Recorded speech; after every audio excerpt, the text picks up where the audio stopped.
left have long had concerns about the House of Lords, and it's easy to understand a second house which isn't elected. Blair heavily reformed it. Starmer would like to get rid of it. But they're not getting rid of it, are they? They're actually stacking it. And this is far more concerning. The House of Lords acts as a check on the elected politicians.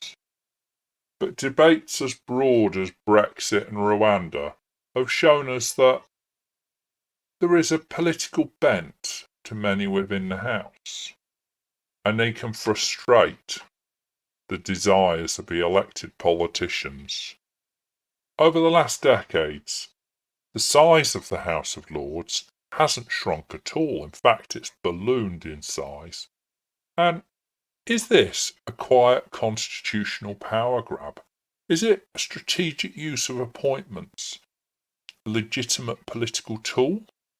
Or is it an attempt to tilt scrutiny and legislation permanently in one party's favour, because appointments are for life? It's unelected, unreformed, recently for sure, and increasingly it's overstuffed. For decades, the House of Lords have been criticised for its size, cost, and lack of democratic accountability. But today there's a new controversy brewing, one that goes beyond tradition and pageantry, because critics say the current government isn't just filling vacancies, it's stacking the House of Lords, and this would secure a reliable majority for many years to come. House of Lords is Britain's upper chamber. It's an unelected revising body that scrutinises legislation, challenges government decisions and provides expertise that MPs may lack. It can't veto most legislation forever, but it can delay it, amend it and force the government to justify itself. This is a powerful check and it can be very effective. Once a determined government may prefer to weaken.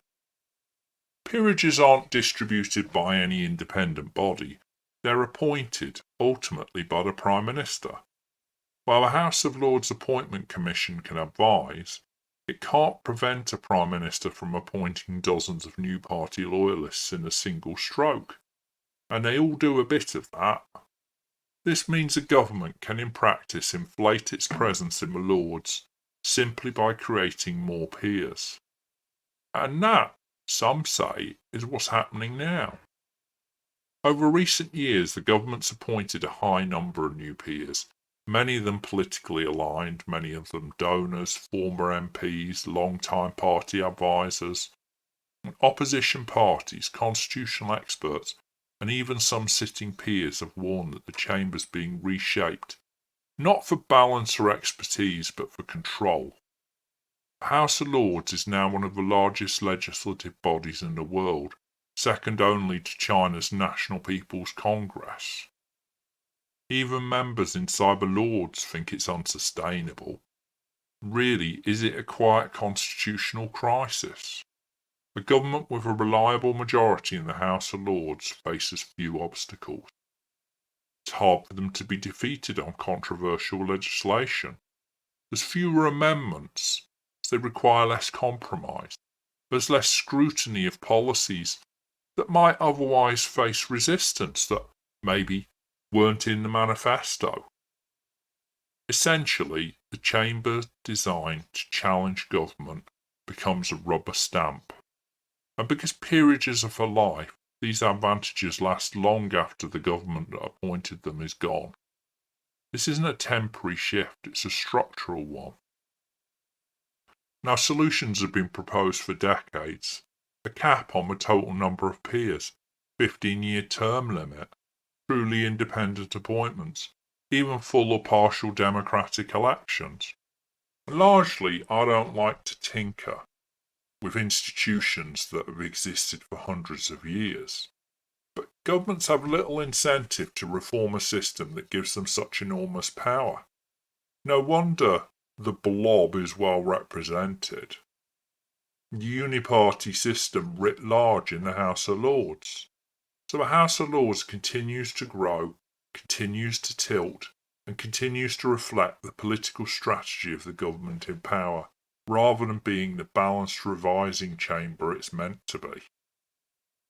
If the House of Lords is becoming a tool of political advantage rather than democratic oversight, the real question is, how many peers sit on those red benches? How long can Britain rely on an unelected chamber that's drifting further away from public trust? Because the body's grown from 663 to 821, and now there's a string of new Labour voting lords in a house that already seems to lean a little bit to the left if you watch the debate on key questions under the Tories. House of Lords is there as a check, not a frustration. Now, if you've listened all the way through this, why don't you hit subscribe and like and come back for more debates on British and world politics and cultural issues? Because it does help us and it doesn't cost you a penny, unlike the House of Lords.